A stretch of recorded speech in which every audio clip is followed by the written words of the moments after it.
Oui. Il y a des enfants qui doivent sortir. Vous savez qui vous êtes? Attends, je vois qu'ils ne sont pas des enfants, là, qu'est-ce que vous faites? Non, ça... On est tous enfants dans le cœur, n'est-ce pas?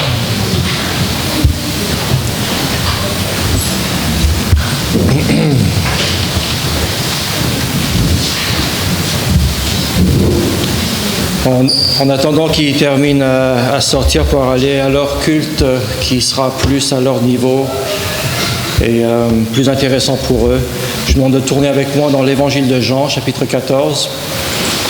Jean, chapitre 14, et on va lire les 4 premiers versets. Normalement, j'ai un passage plus long, mais on fera référence au contexte, au verset qui se trouve dans ce chapitre et un peu avant aussi.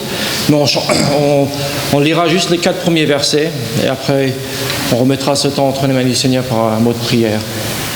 Et si tout le monde a trouvé son passage dans Jean, chapitre 14, verset 1er, nous dit que votre cœur ne se trouble point. Croyez en Dieu et croyez en moi. Il y a plusieurs demeures dans la maison de mon Père. Si cela n'était pas, je vous l'aurais dit, je vais vous préparer une place. Et lorsque je m'en serai allé et que je vous aurai préparé une place, je reviendrai et je vous prendrai avec moi, afin que là où je suis, vous y soyez aussi. Vous savez où je vais et vous en savez le chemin. Avant de voir dans quel contexte Christ donne ses paroles à ses disciples et pourquoi et ce que ça peut nous apporter, nous, aujourd'hui, prions et priez avec moi que le Seigneur puisse bénir sa parole et nous toucher ce matin. Seigneur, je te remercie pour déjà les témoignages que nous avons vus et entendus ce matin, pour les chants qui ont été chantés en ton honneur, pour tout louer. Merci Seigneur pour le fait que nous puissions nous rassembler dans ce lieu. Tout ce qui a été mis en place, Seigneur, il y a plus de 50 ans de cela, pour que nous puissions être ici aujourd'hui. Et je prie, Seigneur, que tu nous aides à ne pas nous laisser distraire, Seigneur, par quoi que ce soit.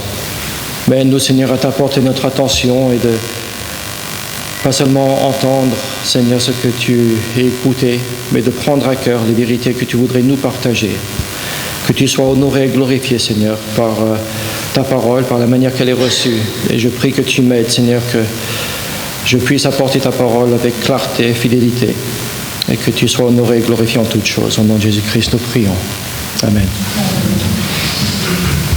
J'imagine que je ne suis pas le seul ici qui aime ce genre de passage,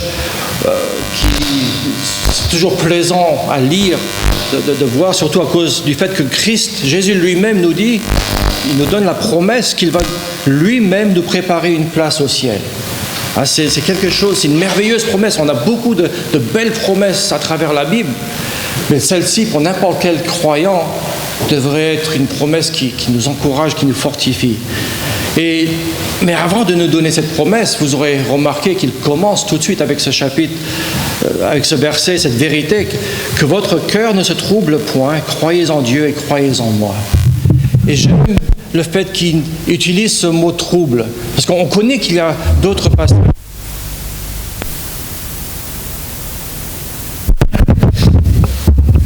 Merci frère. On sait qu'il y a beaucoup de passages qui nous disent « Ne craignez point, n'ayez pas peur ». Et on comprend, on en a parlé dans le passé, que ces passages ne disent pas qu'on n'a pas le droit d'avoir peur, mais que Dieu nous aime et qu'il tient toutes choses en ses mains, qu'on n'a pas raison de nous laisser aller à cette crainte et aux peurs, et que oui, ces choses nous font peur, mais on n'a pas besoin de perdre notre joie et notre espérance, et on peut aller de l'avant. Et malgré la peur, on peut avoir le courage pour faire ce qu'il faut. Mais j'aime ici qu'il ne parle pas de la peur.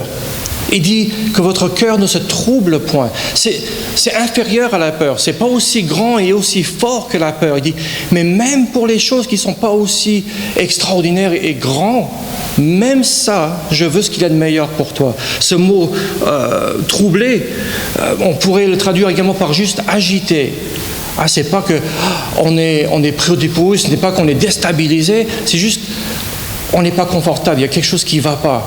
On est agité, c'est le même terme qu'on utiliserait pour parler de la surface de l'eau. quand elle n'est pas calme et tranquille. On dit la mer, elle est un peu agitée. Ça ne veut pas dire qu'il y a une grosse tempête. C'est juste que ce n'est pas calme et limpide. Il dit parfois notre cœur est comme ça. Ce n'est pas qu'on est prêt à la dépression, ce n'est pas qu'on ne sait plus quoi faire, etc. Mais on n'est pas calme non plus. Et Dieu nous rappelle, même dans ces moments-là, je t'aime tellement, je m'intéresse tellement à vous que même ces choses qui vous troublent, je suis en train de vous donner une solution. Que votre cœur ne se trouble point. Croyez en Dieu et croyez en moi. D'ailleurs, quand on comprend un peu le rôle du Saint-Esprit que Dieu nous donne, n'est-ce pas là un peu de l'une de ces rôles qu'il a à faire dans notre vie.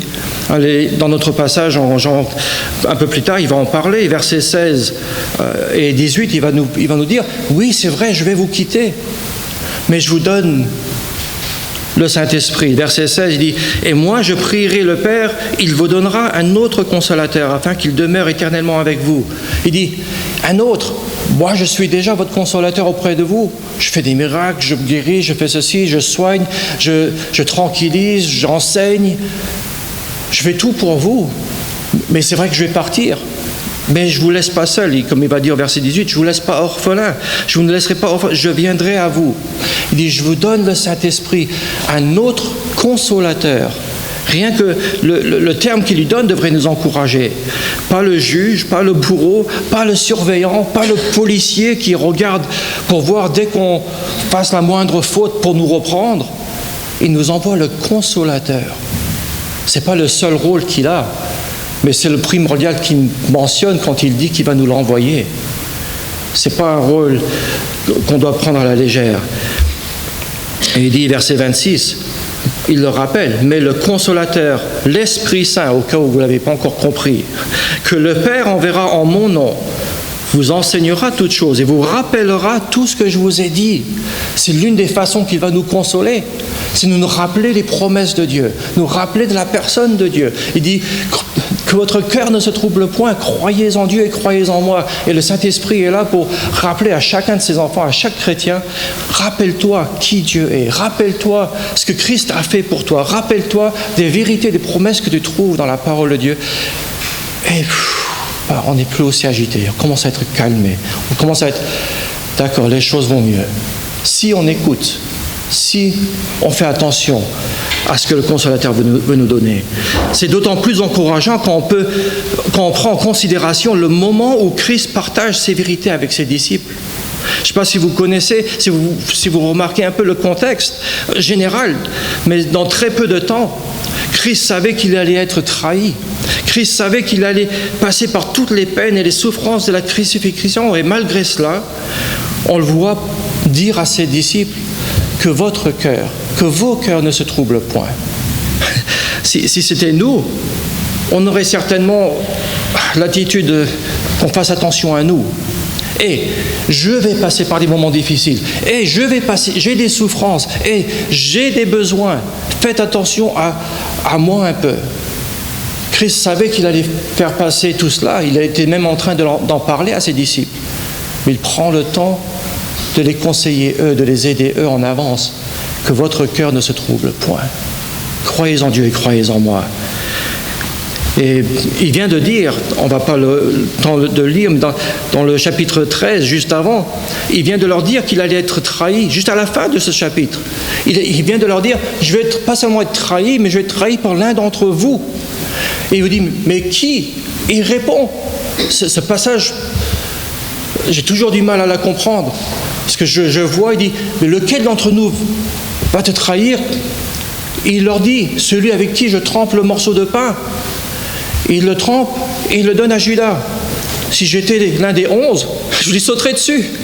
Tu vas le trahir ? Ben non. Ils sont là, ils ne comprennent toujours pas trop bien ce qui se passe. Est-ce que, en relisant ce passage, ça m'a encore frappé. Pas seulement est-ce que Judas dit rien.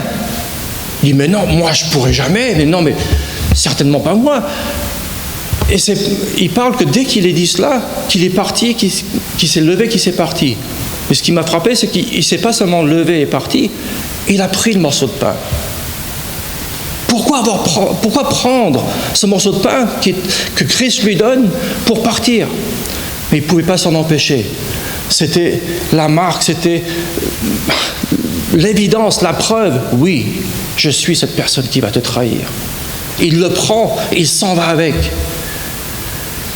Christ est en train de leur dire toutes ces choses. Il est en train de parler que je vais partir, je vais devoir partir, je vais mourir pour le péché de chacun. Je vais souffrir. Et dans ce contexte, même il dit, là où je vais aller, après toutes ces choses, vous ne pouvez pas y aller. Pas encore. Vous irez, mais pas tout de suite. Vous devez attendre.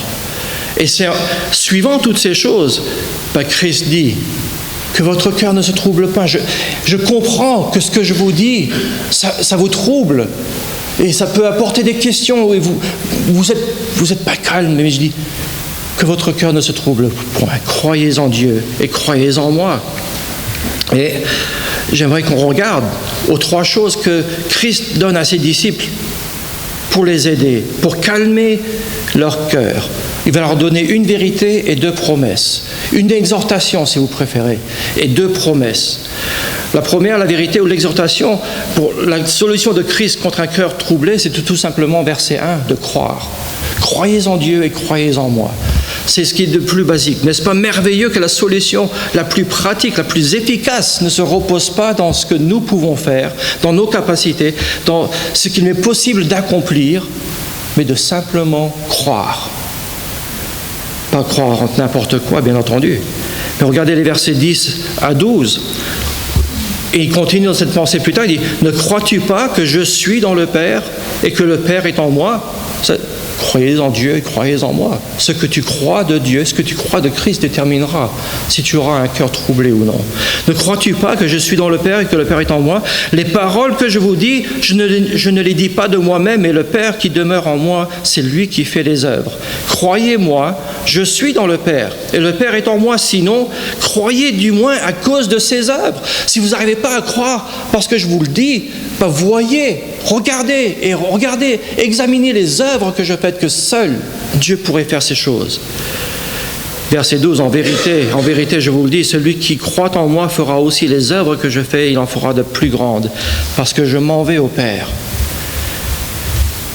4 fois dans ces quelques versets, il dit croyez. Et contraire au monde, il ne dit pas croire en eux-mêmes. Le monde nous dit, tu es capable de pouvoir faire tout ce que tu te mets à l'esprit, le cœur de faire. Tu peux tout accomplir si tu crois en toi. Dieu nous dit, croyez en Dieu et croyez en moi. Et ensuite, vous pourrez accomplir toutes choses à travers Jésus-Christ. C'est la grande différence. Mais vous remarquez que Christ n'est pas en train de les reprendre non plus. Remarquez que Christ n'est pas en train de dire « Je ne comprends pas pourquoi vous avez peur ou pourquoi vous avez des craintes. Ou, je ne comprends même pas pourquoi ces circonstances, ce que je vous dis, ça vous trouble. » Il n'est pas en train de les reprendre, il n'est pas en train de faire quoi que ce soit. Il dit « Voici la solution. Voici ce que vous pouvez faire, ce que vous devriez faire pour ne plus être troublé. Croyez, croyez, croyez. Ne mettez pas en doute ce que je vous dis. Ne soyez pas incrédules. Croyez en Dieu, croyez en Christ, croyez en moi. Ce n'est pas la peine de chercher une autre méthode pour dissiper les troubles et calmer votre cœur. La foi en Dieu et la foi en Christ sera toujours plus que suffisant pour faire disparaître tout trouble, toute crainte. Les deux ne peuvent pas coexister ensemble. La foi en Dieu et la crainte.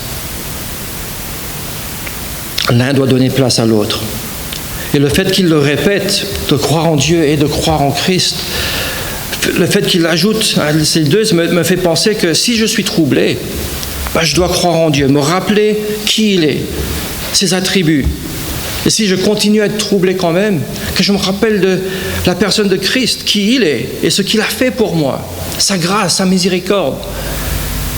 Et si je continue à être troublé quand même, que je continue à croire et redoubler ma foi de croire en Dieu, sa personne, sa parole, ses promesses. Je dois faire confiance en son esprit qu'il a mis en moi pour être le consolateur et non ignorer ce que lui me dit, encore moins mettre en doute ce qu'il me dit. J'imagine que vous avez également remarqué qu'il ne dit pas qu'il faut croire dans les doctrines ou dans les vérités bibliques. Ah, mais qu'est-ce que tu dis là, pasteur? Non. Oui, il faut y croire. Mais ce qui calme notre crainte, c'est de ne pas croire dans ces vérités seules. Ces choses sont nécessaires, mais la raison principale de pourquoi je crois à les doctrines, pourquoi je crois dans les vérités de la Bible, c'est parce que, et à cause de ce que je crois du Dieu qui les a écrites. C'est ma foi en Dieu qui fait la force de sa parole, de ses vérités, de sa promesse. Si je ne crois pas dans un Dieu infaillible et puissant et qui m'aime, alors j'ai aucune raison de placer ma foi dans la parole qui me dit dans la Bible. C'est parce que je crois que Dieu est puissant, tout puissant, infaillible, éternel, sachant toutes choses, sans limite. C'est parce que je crois que Dieu est également amour, bon, compatissant, juste et saint, et que je sais qu'il fera exactement comme il a promis, qu'il ne reviendra pas en arrière pour changer d'avis, et que je sais qu'il est capable d'accomplir tout ce qu'il veut. Je crois en un Dieu créateur qui a créé les cieux et la terre et l'univers en 6 jours. Le monde aujourd'hui marche par la peur. Tout ce que nous entendons est basé sur un régime qui veut rejeter Dieu, le remplacer par l'évolutionnisme ou autre, et il fonctionne par la peur. La chose qui revient le plus, c'est quoi? Il faut sauver la planète. Il faut sauver la planète. Arrêter les fuels, arrêter l'électricité, arrêter le plastique, arrêter le papier, arrêter ceci, arrêter cela, arrêter de respirer. Mais la raison, c'est à chaque fois parce que ces choses, ça a pris des millions d'années pour qu'on puisse l'avoir et on va tout utiliser, on n'en aura plus, puis on ne saura plus quoi faire, etc. Alors que ce n'est pas ce que la Bible dit. Et je ne vais pas rentrer dans les détails, même si j'ai envie, je les ai marqués, mais je ne le ferai pas ce matin. Et la différence, c'est, je ne dis pas qu'on ne doit pas s'occuper de la terre. Je crois que la Bible est claire que Dieu nous a donné l'ordre d'être de bons dispensateurs et de bien gérer ce qu'il nous donne. Et cela comprend cette terre qu'on doit la faire. Ce n'est pas ce que nous faisons, ce n'est pas le fait qu'il faut prendre soin de la terre qui est mal. C'est le pourquoi. Le monde nous le pousse à le faire par crainte, par peur, alors que Dieu nous dit qu'on doit le faire par amour pour lui. Je t'ai donné quelque chose, je veux que tu en prends soin parce que tu m'aimes. Le monde nous dit, si vous ne le faites pas, on va tous mourir. Alors faites-le. Ne posez pas de questions. La différence, c'est pourquoi on s'en occupe. Pourquoi est-ce qu'on fait ce qu'on fait? Ça dépasse. La raison de pourquoi on fait ce qu'on fait, ça dépendra sur ce que nous croyons. Que votre cœur ne se trouble point. Croyez en Dieu et croyez en moi. Toujours dans ce même passage, en Jean chapitre 14, un peu plus loin, il parle de ce verset qu'on utilise assez souvent aussi, le verset 15. En plein milieu de tout ce qu'il nous raconte, il dit « Si vous m'aimez, gardez mes commandements. » Si vous m'aimez, gardez mes commandements. C'est quoi les commandements? Quels commandements? Tous les commandements, y compris celui de prendre soin de la terre, par amour pour lui et non par crainte et peur qu'on n'aura plus assez ou qu'on va la détruire. Alors que la Bible nous promet qu'il sera impossible pour l'homme de détruire la terre, c'est Dieu qui le fera. Quand il rebâtira, redonnera une nouvelle terre, de nouveaux cieux. Il n'est pas étonnant de voir le monde dans la crainte et être troublé par des hypothèses et situations hypothétiques qui n'arriveront jamais à cause du fait qu'ils s'obstinent à vouloir rejeter et négliger Dieu dans leur vie. Mais de la même façon, il n'est pas étonnant de voir Dieu nous dire « Vous qui me connaissez, vous qui savez qui je suis, vous qui savez ce que j'ai fait, vous qui dites que vous m'aimez, chassez toute crainte et tout trouble de votre cœur, et croyez en moi et croyez en Christ. » D'ailleurs, toujours dans ce passage du chapitre 14, un peu plus loin encore, verset 27, il nous dit « Je vous laisse la paix, je vous donne ma paix, je ne vous donne pas comme le monde donne. » Que votre cœur ne se trouble point et ne s'alarme point. Verset 29, et maintenant je vous ai dit ces choses afin qu'elles arrivent, afin que lorsqu'elles arriveront, vous faites quoi? Vous croyez. Parce que si vous croyez en Dieu, vous croyez en Christ, vos troubles partiront. Il n'est pas étonnant que Dieu nous le répète et nous le ramène à chaque fois.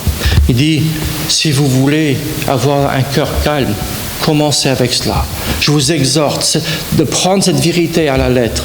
Croyez en Dieu, croyez en moi. Mais si ça ne suffit pas, s'il vous en faut plus, je vous donne en plus de cela 2 promesses pour vous aider. Toujours ce chapitre 14, verset 2, il nous dit « Il y a plusieurs demeures dans la maison de mon Père. Si cela n'était pas, je vous l'aurais dit, je vais vous préparer une place. » Je vais vous préparer une place. Alors, qu'y a-t-il de mieux pour calmer toute crainte, tout trouble, que de se rappeler notre destination finale, ce qui nous attend. Même si on le sait, qu'on le comprend, parfois on oublie quand même que quand Christ est allé au ciel, vous savez, il n'a rien fait d'autre que de simplement rentrer chez lui. Comme certains peut-être d'entre vous ici, où le boulot, le travail les envoie pendant plusieurs mois loin de chez vous. Je crois que frère Thiago parfois était envoyé à Portugal ou autre pendant plusieurs mois, et d'autres peut-être même pas dans un autre pays, mais de l'autre côté de la France pendant 2-3 mois. Mais qu'est-ce qu'il arrive? Quand le travail est fini, quand le temps est fini, ils ne font rien d'autre que de rentrer chez eux. C'est ce que Christ a fait.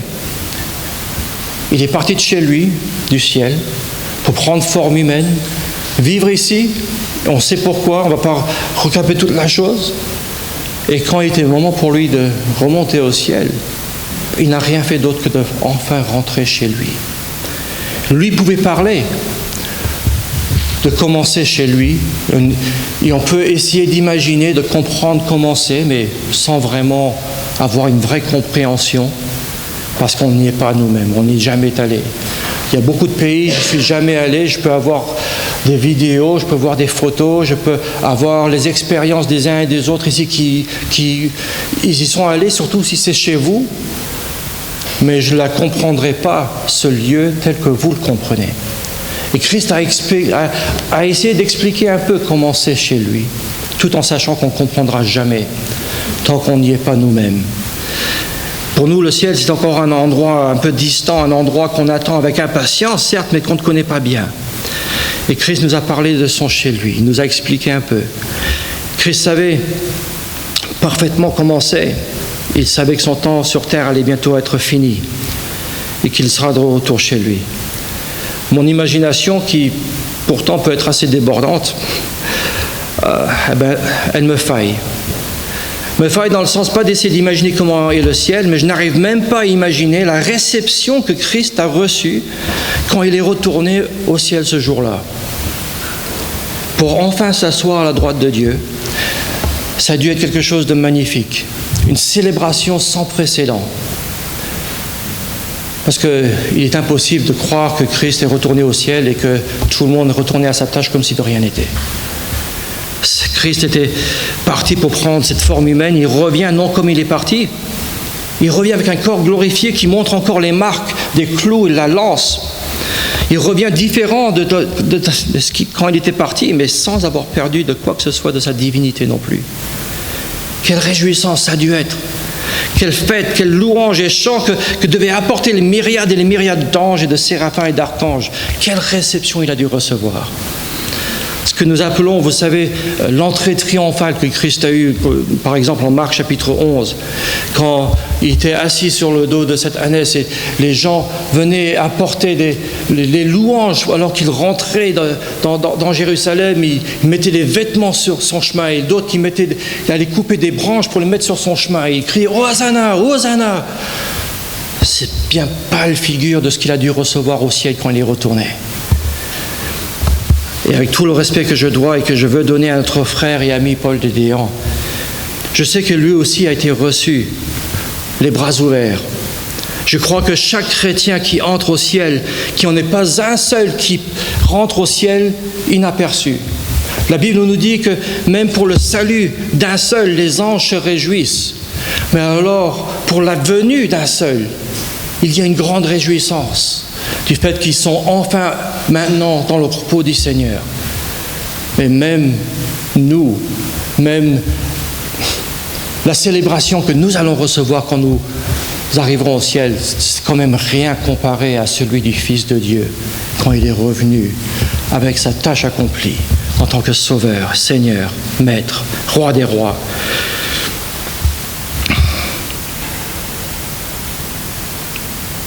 La promesse qu'il nous donne ici, la promesse qui devrait nous aider à effacer les craintes et être plus puissants que ce qui nous trouble, se trouve dans le fait que Christ nous promet de ne pas simplement retourner chez lui pour prendre sa retraite, mais pour préparer la nôtre. Il dit spécifiquement « Je vais vous préparer une place ». Est-ce que vous comprenez vraiment ce que ça veut dire, ce que cela implique? Déjà, le fait que Christ dise que Dieu a déjà plusieurs demeures au ciel, ça devrait nous encourager. Nous savons que Dieu ne fait rien au hasard ni pour rien. Alors, Dieu ne va pas avoir plusieurs demeures pour qu'elles restent inhabitées. Il dit, il y a dans la maison de mon Père, il y a des demeures, plusieurs demeures dans la maison de mon Père. Mais moi, je vais y aller pour vous préparer une place. Est-ce qu'on comprend bien cela? Je crois que ce n'est pas seulement le fait de parler d'une place physique, même si je crois que ça y fait partie. Mais je crois qu'il fait mention ici du fait que Christ est allé au ciel pour s'assurer à ce que tout soit prêt pour nous recevoir. Si vous préférez, que Christ est allé au ciel pour s'assurer à ce que nous puissions être reçus et non rejetés quand c'est notre tour d'y aller. Christ devait mourir pour nos péchés. C'était ce qu'il est en train de parler à ses disciples, que ça va arriver bientôt et ça peut apporter tristesse et troubler le cœur. Christ devait ressusciter pour que nous puissions être ressuscités nous aussi au temps voulu. Et Christ devait aller au ciel pour être notre médiateur ainsi que notre intercesseur pour que nous puissions être acceptés au ciel. Sans ces trois choses, il nous est inutile de nous présenter devant Dieu. On sera toujours coupable devant lui. Mais lavé par le sang de Christ, sauvé de la condamnation du péché par la résurrection de Christ, nous pouvons nous présenter devant Dieu parce qu'on le fait à travers notre avocat, Christ le juste, qui intercède en notre faveur. Christ, dans tout ce qu'il fait pour nous, nous prépare une place au ciel. Il s'assure à ce que nous soyons acceptés à cause de lui et grâce à lui. Et je me dois de terminer avec cette deuxième promesse que Dieu nous donne pour calmer notre cœur qui peut être troublé et agité. Il dit, je vais vous préparer une place, c'est au verset 3. Et lorsque je m'en serai allé et que je vous aurai préparé une place, je reviendrai et je vous prendrai avec moi, afin que là où je suis, vous y soyez aussi. Ce moment, je suis de plus en plus impatient pour ce moment. Mais en attendant, quelle réjouissance ça devrait apporter, quelle joie ça devrait apporter, quel calme et sérénité ça devrait apporter malgré le trouble que je puisse faire face. Il va revenir. Rien, absolument rien ne devrait nous apporter plus de joie que cette vérité. Christ va revenir me chercher. Peut-être pas toi, je ne vous connais pas tous, votre état spirituel, si vous êtes sauvé ou non. Mais je sais qu'il reviendra me chercher. Et ce qui peut me troubler aujourd'hui, cette joie, cette promesse, elle l'efface. Elle l'enlève. La joie que nous procure cette promesse, cette vérité, la joie que nous avons de penser au moment où Christ va venir nous chercher pour nous amener au ciel avec lui, pour nous ramener chez lui tout simplement, elle devrait chasser toutes les craintes, tout trouble, sans le moindre problème. Sinon, c'est qu'on n'a encore pas bien compris ce que Christ est en train de dire. Tout problème que je fais face aujourd'hui est un problème temporaire, sans exception. Ce problème, ou les résultats de ce problème peuvent m'affecter pendant des années, elles peuvent même m'affecter jusqu'à ma mort. Mais ce n'est rien comparé à l'éternité qui m'attend. Qu'est-ce que c'est de comparer à ce petit moment, ces quelques années, à la joie que j'ai de pouvoir vivre éternellement dans la demeure que Dieu et Christ ont préparée pour moi. Que ce soit 40 ans, 50 ans, 80 ans, de souffrance même, de peine, de difficulté, elles s'évanouiront en un instant. C'est un réconfort, c'est une solution contre tout ce qui pourrait nous troubler. Christ revient me chercher. Christ lui-même, pas un ange, pas un archange, pas une armée. Christ. Avons-nous des raisons d'avoir peur que Christ ne pourra pas accomplir ce qu'il a promis? Absolument pas. On a déjà vu que toutes les forces du mal ont essayé d'empêcher Christ d'accomplir son œuvre terrestre. Encore moins pourront-ils l'empêcher d'accomplir son œuvre céleste pour revenir nous chercher et nous ramener auprès de lui. Nous avons déjà parlé du fait que quand Christ est allé au ciel, il n'a rien fait d'autre que rentrer chez lui, n'est-ce pas? Mais maintenant, il viendra nous prendre pour nous dire « Viens, suis-moi. Tu m'as suivi ici-bas sur terre. Tu m'as obéi ici-bas sur terre. Tu as cru en moi pendant ta vie. Maintenant, viens, je t'amène chez moi. C'est bien, mon bon, fidèle serviteur. Entre dans la joie de ton Père. Viens te reposer. Ta retraite est prête. » Nous allons encore connaître des choses et faire des expériences de certaines choses qui vont nous attrister, qui vont nous troubler. Certaines pourront même nous apporter certaines craintes. Mais nous pouvons nous rappeler des paroles de Christ et être consolés, être encouragés, être fortifiés. Que votre cœur ne se trouble point, croyez en Dieu et croyez en moi. Si vous n'arrivez pas à chasser cette crainte, si vous n'arrivez pas à chasser ces troubles, la première question que vous devriez vous poser, c'est « Est-ce que je crois en Dieu? Est-ce que je crois en Christ ?» Parce que le problème ne vient pas de lui. Et tout d'un coup, nous ne focaliserons plus sur notre propre sort, ni sur nos problèmes, mais nous nous rappellerons de la bonté, de l'amour, de la puissance de Dieu. Pour conclure, vous savez, Suzanne et moi, nous étions en train de parler de ce passage et nous avions tous les deux la même pensée, qu'on aime tous les deux la façon que Christ nous dit au verset 2, « Il y a plusieurs demeures dans la maison de mon Père. Si cela n'était pas, je vous l'aurais dit. » C'est un peu ce pic en plus, dit, vous savez bien que je ne mens pas. Vous savez bien que je vous aime assez pour ne pas retenir et de ne pas vous dire ce que vous avez besoin de savoir. Si ce n'était pas, je vous l'aurais dit. Mais je vous l'ai dit, donc vous n'avez aucune raison de le mettre en doute. Vous n'avez aucune raison de craindre et de vous demander, est-ce que tout ira bien? Oui, parce que Christ s'est chargé et s'assurer à ce que tout soit en place et prêt pour nous recevoir. La question, ce n'est pas est-ce que Christ va revenir. La question, est-ce que vous êtes prêts? Êtes-vous prêts?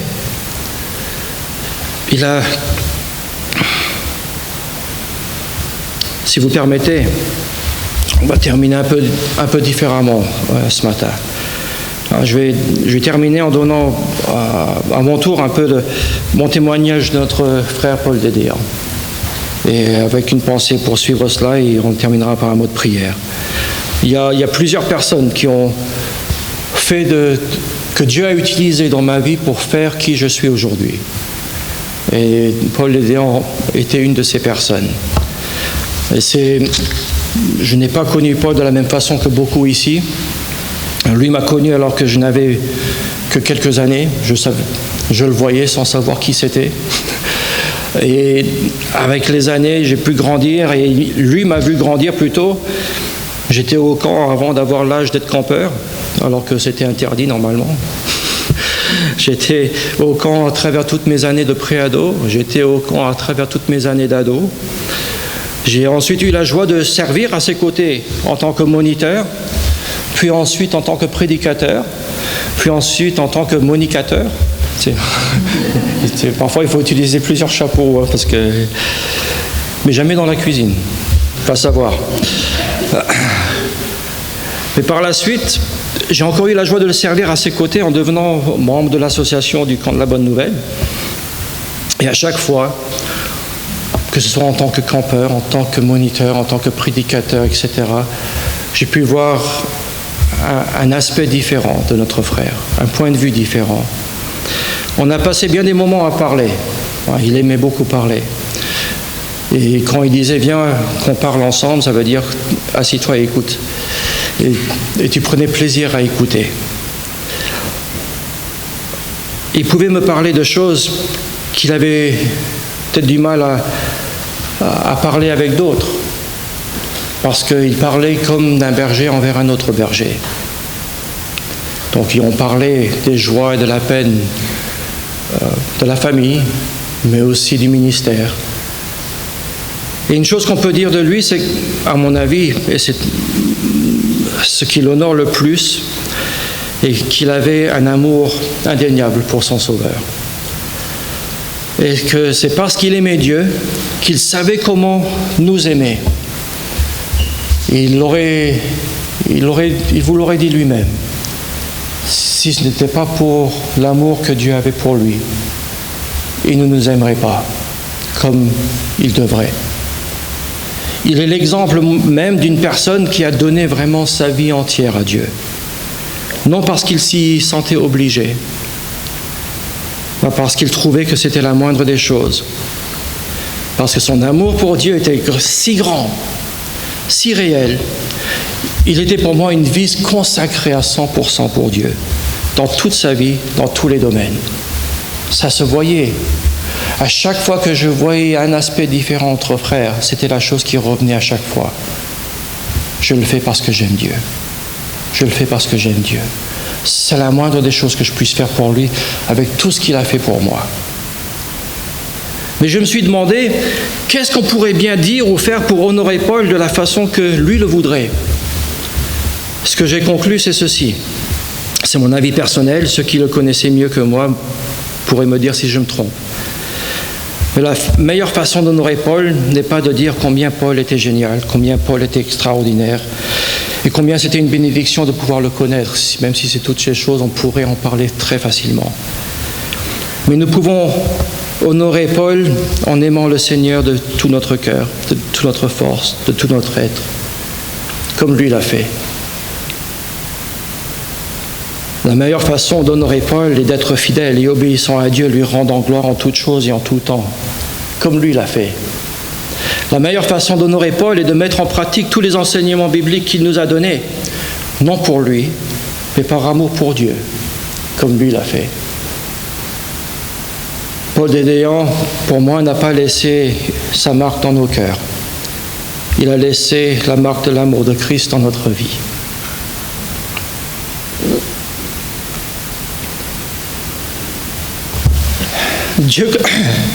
Dieu comprend très, très bien que nous soyons tristes de ne plus avoir notre frère avec nous. C'est une tristesse un peu égoïste, parce que nous, on sait que lui est en train de se réjouir comme jamais. Mais Dieu comprend que nous soyons troublés. Mais Dieu nous dit que votre cœur ne se trouble point. Croyez en Dieu et croyez en Christ. Paul est au ciel en train de profiter de la demeure que Dieu lui a faite et il nous attend pour le rejoindre. Ce n'est qu'une question de temps. Puis Christ fera comme il a promis, il reviendra pour nous chercher, pour nous ramener chez lui. Et quand nous verrons Paul, je ne serai pas étonné qu'il nous dise « Eh bien, mon vieux ».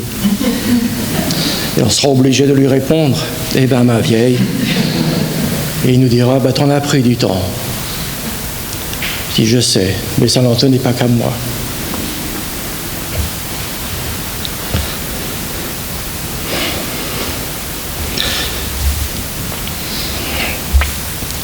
Et en attendant, c'est pas juste ce merveilleux moment, cette merveilleuse promesse. Prions que le Seigneur nous aide à lui rester fidèle. Choisissons, parce que c'est un choix, d'aimer le Seigneur de tout notre cœur, de toute notre force, à l'exemple de notre frère Paul Dédéan. Ayons une vie consacrée à 100% pour le Seigneur et arrêtons de trouver des excuses et des raisons atténuantes sur pourquoi on pourrait faire moins. Mais de servir le Seigneur toute notre vie, dans tous les domaines. Christ revient bientôt nous chercher. Alors ne vivons pas comme s'il ne revenait jamais. Êtes-vous prêts? Croyez-vous en Dieu? Croyez-vous en Christ? Et que croyez-vous de lui? Que croyez-vous de Christ dans ce cas-là? Que votre cœur est troublé parce que vous ne savez pas trop ce qu'il faut croire. Vous vous basez sur les raisonnements humains, où il nous pousse à faire des choses basées sur la crainte et la peur. Et Dieu dit, je veux chasser toute cette crainte, je veux chasser toute cette peur par amour pour moi.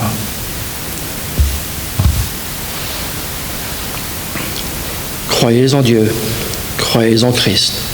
Ce que eux, ils ont fait pour nous est bien plus que suffisant. Prions, s'il vous plaît.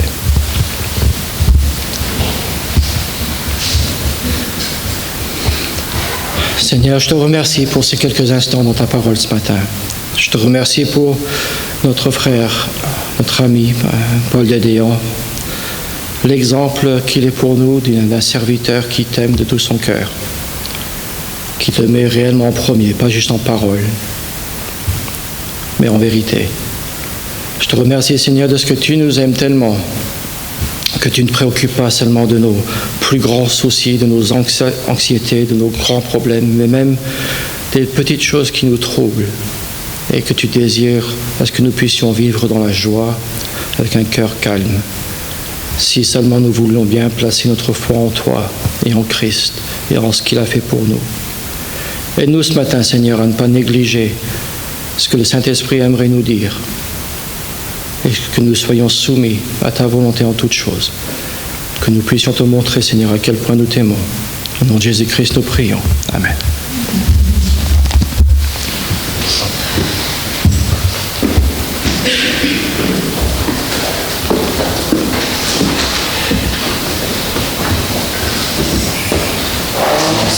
Merci pour la parole de Dieu. Merci pour la parole de Dieu. Oui, quelle belle promesse. Christ nous reviendra. Il nous cherchera. Il viendra nous chercher avec lui. Ne crains rien car je suis avec toi. Mais on va chanter le chant La voix du Seigneur nous appelle. La voix du Seigneur m'appelle. Je vous invite à vous lever à nouveau pour chanter ce contexte.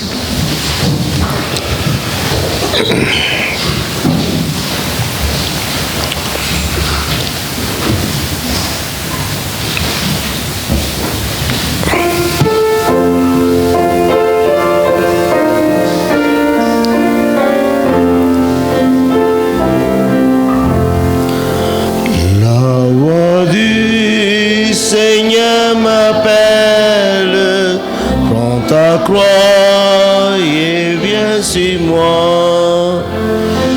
Réponds, Sauveur fidèle, me voici, je suis à toi. Jusqu'à bout, je veux te suivre dans les bons, le mauvais jour. À toi pour à toi Jésus pour toujours. Et le chemin du calvaire est étroit et périlleux. C'est un chemin solitaire, difficile et ténébreux.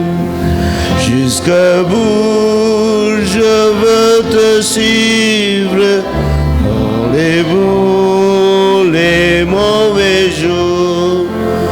À toi pour mourir et vivre, à toi Jésus pour toujours.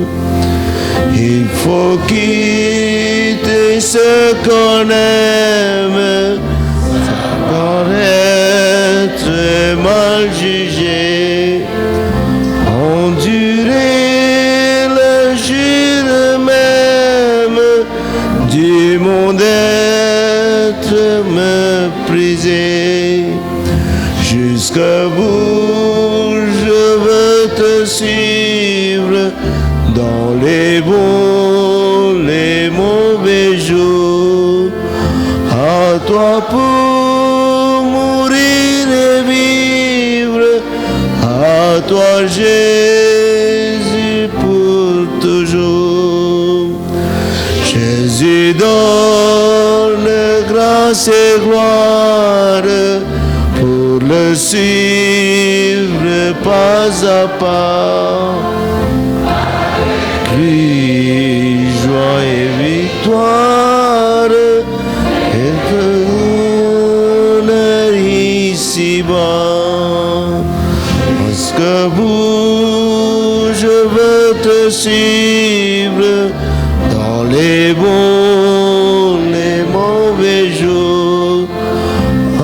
toi mourir et vivre, à toi Jésus pour toujours.